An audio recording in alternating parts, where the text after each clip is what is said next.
So we heard a lot about the whole attempts by Russia to try and influence what we saw during the election process, and we now know, evidently, that the Russians bought Facebook ads and targeted, in particular, Michigan and Wisconsin in that time.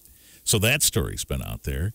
And you might have heard Kim Commando in her updates that air on 95.3 WBCK talk about the idea that after the Vegas shooting, some of the posted news stories that ended up on Facebook were actually fake stories or links to nefarious things. And of course, Facebook has been trying to control that, but nevertheless, it was out there. And so that got me to thinking, we better call John Hoye, Kellogg Community College professor of computer engineering and technology, to talk about all that. And you responded. Good morning. Hi, Richard. How you doing? Thanks for being here, and we appreciate that.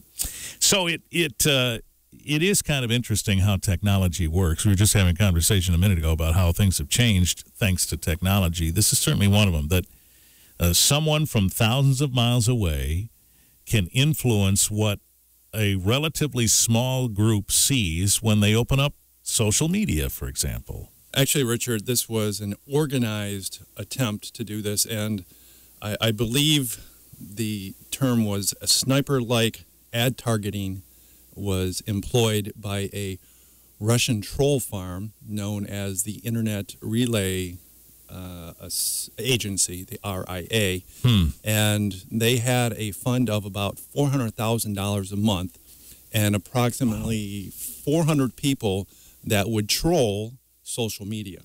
And approximately 2/3 of Americans, adult Americans, get their news from social media. So It was a good investment on their part. $400,000 a month. A month. To spend on trying to influence that. Exactly. That's an interesting way to put it, sniper-like. So this is how focused you can get with social media advertising. Well, the great thing about social media, as far as a viewpoint from an advertiser, is when you sign up for Facebook or Twitter or whatever, you put your age, you put your location, you put your gender, and you like groups, political associations, things like that. So if I want to target certain demographics, all I have to do is go through a council and select who do I want, what age, what gender, what political affiliation, and I can get that sniper-like precision in my targeting. Wow, that's wild. So is it considered successful then, what this Russian group attempted to do? Well, if we look at, I believe, what were there, like 4.8 billion users, I believe it was. 4.8 million ballots were cast in the political election ballot last year. Thank you very much. And Michigan was a very close market, and Trump won by 10,000 votes. So it was really close, so that was successful, because you probably have your people who are to the right and to the left, and I think what they're trying to do is target those people in the middle. Undecided. Wisconsin, it was 22,000, so that was also a close market as well.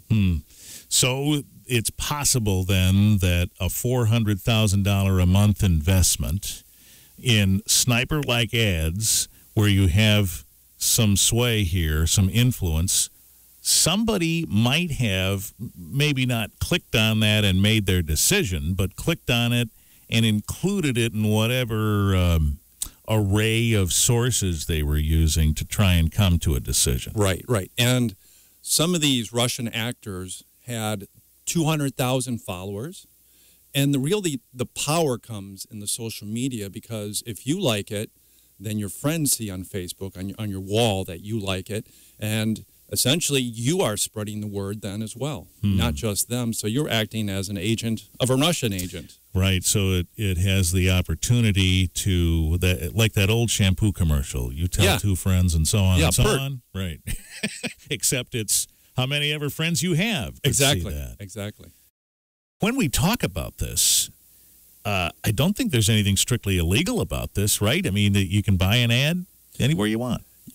That's how they make their money. They sell advertising. So why would they pick just United States citizens? It's a worldwide opportunity, just like Facebook is worldwide. Sure. Yeah, boy, so this is how technology has changed. It has made a worldwide audience more accessible. Yes, exactly. And not just them, right? I mean, Google does this too, right? I mean, if you type in Ford Focus in your Google search, then every time you open up a website now with ad space on it, there's going to be a car ad there. And that extends beyond just searching, because then when you go to your Gmail, you might see something, or in YouTube, you will see something. So the whole Google empire then will curtail to what you searched for. And then we saw recently this week that Google has come forth and some of their ads were bought by Russians as well. We saw this in Twitter and Instagram as well, which of course is owned by Facebook. Right. So this was a pretty smart action then. And really, you know what? We make a big deal about this because it's probably unheard of in an election cycle, but it's just like a political action committee or some kind of political group that might put an ad on advocating one candidate over another. It just happens that they were not Americans. Exactly. It's an opinion, and Facebook is a virtual soapbox that no matter where you're from, you can get up and state your opinion. So we heard a little bit after the Vegas shooting, too, that some of the news stories that showed up as links on Facebook were not necessarily news stories, or they linked to conspiracy theories and other things of that nature, not technically news. How does that work now? Well, one of the problems is in the old days, you used to have news agencies, and they would deploy staff and they'd research, and before the news got out, they would take some action and actually verify the story. But now everybody carries a cell phone, and you can upload material right away, or you can hear something and post it right away. So in the case of the Facebook conspiracy, we had the police, and they were looking for Mary Lou Danley. Right. And she was a girlfriend of the shooter, but a former wife of Gary Danley. So someone put one and one together, and all of a sudden they're looking for Gary, who was not the actual shooter, because that information wasn't verified by a news agency. Traditional way, right? Yeah, and it's great because the news can get there right away, and you can see footage of something happening right away. But at the same time, you don't know if it's true or not. Right.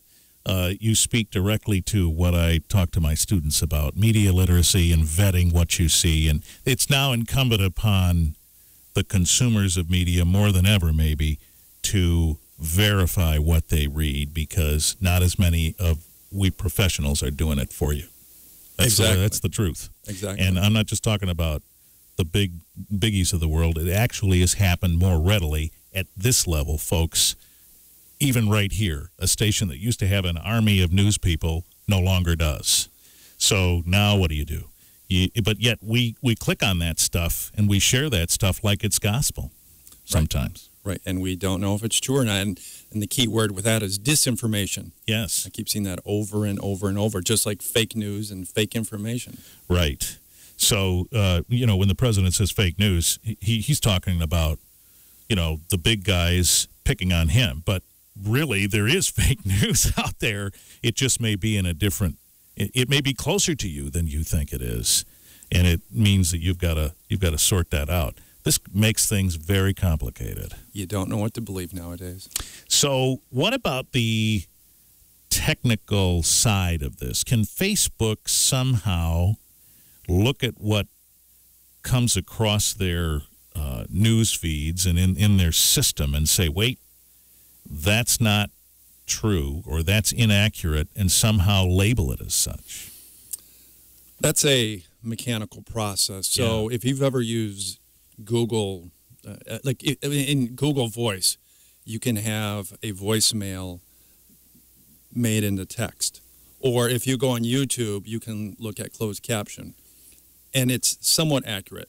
But if we employ something like that at Facebook, at Google, or whatever, it's just a matter of time until they figure a way around it. So in the short run, it'll work. But in the long run, probably not, unless you actually hire somebody to actually review and you don't mechanize the process. Right. There has to be a human factor. So imagine there being a person at Facebook or Google sitting there just reading stories and trying to vet them. Right. And you could argue that, well, we'll see that post is coming from Russia, but what the Russian agent would do is then they would proxy into a server in the United States, or just move over here at $400,000 a month. Hey, I can afford a few apartments. Right, and just be here and execute the plan from here. Exactly. And that's not terrorism or anything. It probably would be welcomed into the country. Yeah. And none of this is illegal. None of it is illegal. It's an opinion. Right, and I don't know if you could support an argument at all that it is illegal. This is the way this works, and they found a way to manipulate that. But we manipulate the election here and in other places in the world. So really, it's the same thing that we've been doing all these years. It's just done to us now. It's the reverse. Yeah, it's interesting because if you think about maybe third world countries where the United States might have had an interest and wanted a certain leader to succeed, the United States might have sponsored ads that ran or billboards or some kind of grassroots influence. Exactly. Whether it be right or wrong, it's part of history, and it's been done. So technology's not going to change this much, probably. No, it's a human problem. All right. So as far as Facebook and the future of all of this, probably not much is going to change.